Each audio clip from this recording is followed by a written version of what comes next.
Hey, my respectful and responsible and safe Rockets. I am back with Zane and the Hurricane. So, by now, on our organizer, all of us should be caught up to this point with all of our settings, our characters, and we all agreed on a problem the other day. All right? So, we're all caught up. You know that we're using this organizer because Zane and the Hurricane is literature. I'm being told a story. So I need to use my story elements. You got it, my story elements. So make sure you're caught up on your organizer and we're ready to take it a step further. You know that we're able to summarize, retell the most important parts of a story of literature by thinking about our plot, also known as our events. Plot, beginning events, middle events, end events. So I went ahead and took a little liberty with what I had read to kind of get us caught up. So this B, we know it's for events that happen in the beginning. If you were thinking that, you were correct. So we know in the beginning that Zane goes to New Orleans to meet his Grammy for the first time. Now, we don't have to go into his mom getting upset and his mom finding out that Grammy actually existed and that his dad died and all of those things. Because when we summarize, we tell the most important parts. When we summarize, we tell the most important parts.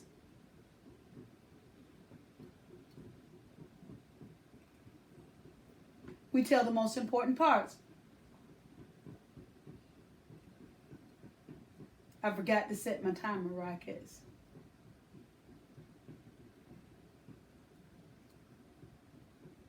Okay, now we're good to go. I apologize for that. We tell the most important parts, so we don't need to go into that. So after he got to New Orleans, we realized that a hurricane is approaching. Notice I didn't say coming because we use mature words. A hurricane is approaching New Orleans, so Zane and Grammy evacuate. Say that word with me. Evacuate with the pastor. Now think about this word evacuate. Mature word. What is a synonym that I could put in there? Synonyms mean the same. If they evacuate with the pastor, think about what that means. Think about what that means. Now, we are now in the middle. We're now in the middle. So go ahead and put your M right here. Put your M. So we're going to be looking for middle events. So when we last left off, we know during the evacuation that Bandit did what? What did he do? I remember he jumped out of the van and ran off. Excuse me. And instead of Zane staying in the van where he was safe and being able to go to the shelter, he decided to jump out and save his dog. And when we last left off, he had reached where Bandit was. He found him and he went to grab him and get back to the van. But he said things did not happen the way he expected. And so that's where we're going to pick up at. What happens is this. Bandit waits until I'm almost to him. And then he turns and scampers alongside the guardrail against all the traffic, like he intends to lead me away all the time. So wait a minute. He got there to him, and then all of a sudden Bandit did what? What did Bandit do? Dumb enough is more like it, because that's what I do. I follow that dog in the rain with a hurricane coming, dumb and dumber, running back into the storm. One good thing about the rain, nobody can see. I'm crying. So stop. What is going on with Zane? He evacuated with Grammy, and then he jumped out of the car to get his dog.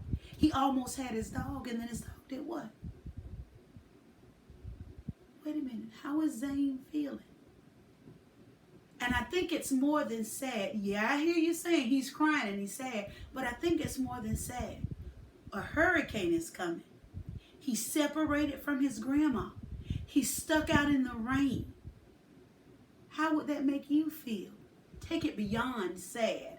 Think of a word. All right. Chapter 7. When the wind screams. I followed that dog for miles in the warm rain, through the stink of overheated cars and smelly exhaust fumes. Bandy keeps waiting for me to catch up, and whenever I get in range, he scoots ahead, wagging his tail and yipping at me like he's trying to say something. Maybe apologizing because he must sense how bad I feel. Leaving Grammy behind, probably worried sick all about me, and there's nothing that the pastor can do about it because he has to keep that van going forward in the pressing traffic without even a breakdown lane where he can pull over. Truth is, I'm doing a really bad thing. I know it too. Much as I love this stupid dog, jumping out of the van was flat wrong. No question about it. Chasing Bandy through the rain alongside all those honking cars, every step I take is the wrong one. But I keep thinking, I'll catch him and I'll go back and I'll find the van and everything will be okay. Did it work out like that, everybody? Until Bandy finally scampers off the highway onto a regular street into this empty, wet neighborhood of saggy clapboard houses, some of them boarded up. Uh-oh. Then I know for sure where he's going. I wonder where he's going. Bandy! Bandy, we can't go back! Come here, boy! Come here! But he won't stop. No matter how much I plead and beg with that dog, he's trotting along and wagging his tail, and it's all a fun game. And me? I'm following in my squishy Nikes, clothes soaked through the skin. Not many people are left in Grammy's neighborhood. But every now and then I see a few old people peering at me from behind the wet windows, shaking their heads because that boy out in the rain, he must be crazy. So wait a minute. He jumped out of the van to get Bandy, and Bandy kept running away from him all along to lead him back to Grammy's house. Is that a smart thing to do? Remember, hurricane is coming. They already evacuated. And now Bandit led him back to where they started at. What they were trying to get away from. Not that it does any good anyway, shouting for him to come back. Bandy has his own ideas that he thinks is right. It started with him running away from the scary dogs, but at some point he decided to take me home. Well, as close as a home that we knew. That was his mission, and he did it like he had me on some kind of invisible leash. When I finally trudged up the porch, he's quivering with a dogged joy, rolling on his back and showing his belly to me to let me know how happy he is to be home. And I followed him. At this point, I'm so wet, miserable, and scared of what my mother's going to say that I can't even be mad at him. Don't suppose you have a key, I asked Bandy. He barks, arf, arf, arf, wagging his tail. I didn't think so, little dog. Great.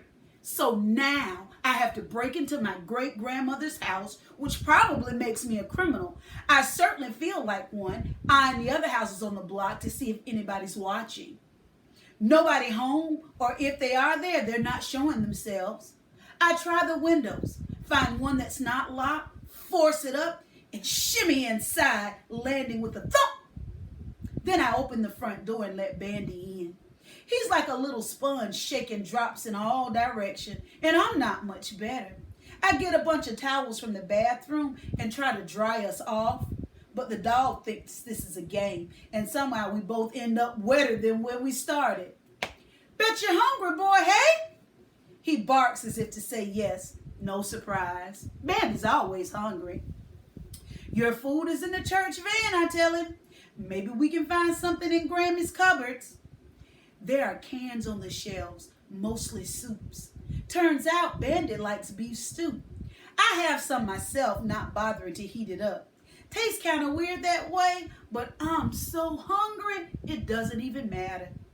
After slurping up his food, Bandit turns around in a little circle and instantly falls asleep with his head on my foot. Bandit must be feeling exhausted. Okay, yeah, I like that word. We know that word. A gust of wind rattles the windows and it sends a shiver through me, even though it's still hot.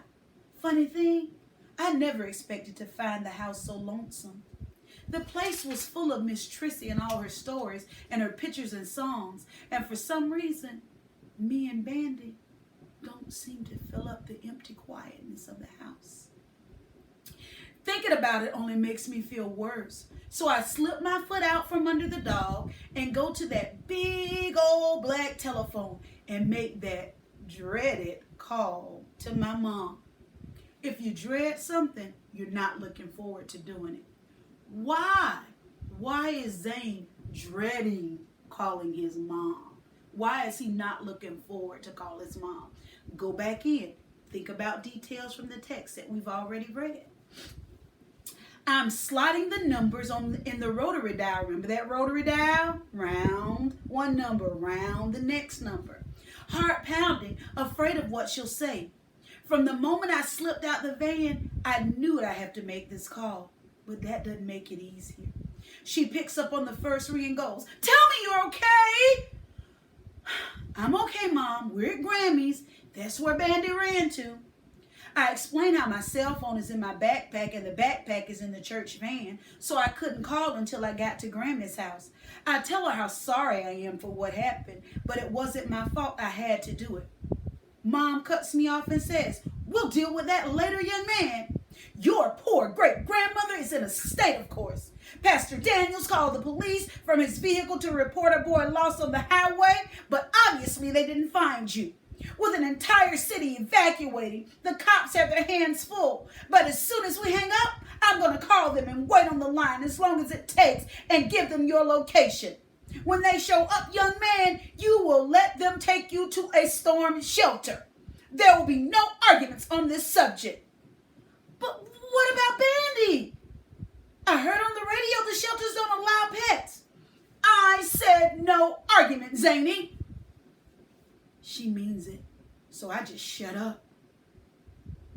I understand you love that little dog," she says, relenting. "I thought he'd get run over." Mom takes a deep breath and then goes, "I'm hanging up to call the police. Maybe there are shelters that allow pets. I'll call you back as soon as I find out." "Okay, Mom. Love you. I love you too, Zany." Hours go by. The cops never show up. Not that night. Not ever, actually. Hours tick by. One long minute at a time. Hours and hours. And the phone doesn't ring. And it doesn't ring. And it keeps not ringing. Outside in the dark, the wind begins to talk. Well, not talk exactly. More like little noises. Ooh, ooh, ooh. Shrieking up on one side of the roof and down the other. Like a pack of crazy invisible monsters coming through the night to get us. There's nothing to do but curl up on the couch with Bandy and try to watch TV through the static and wait for the phone to ring. The only thing on Grammy's one station is the hurricane. The same stuff over and over and over. And eventually, my eyelids get heavy. And I must have fallen asleep. Because the next thing I know, the TV is off. And the room is dark. The whole house is dark. Black dark. Not even a glimmer of light. The power is out. Bandy whimpers, trying to curl closer. He's what woke me up, licking my chin. "Stay here, boy," I whispered. Something about the darkness makes me want to whisper. I feel my way to the telephone table and lift up the heavy receiver, hoping to hear Mom's voice on the other end, telling me, "Zany, you're fine. Don't worry." But there's no one there. The phone line is dead, and the wind begins to scream.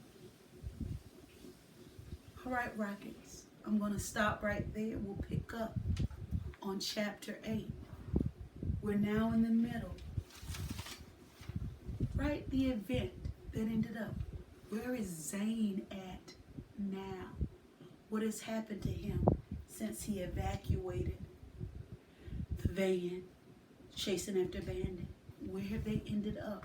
Remember, only the most important parts. Fill in your middle event. We'll see if we match up tomorrow. Good night.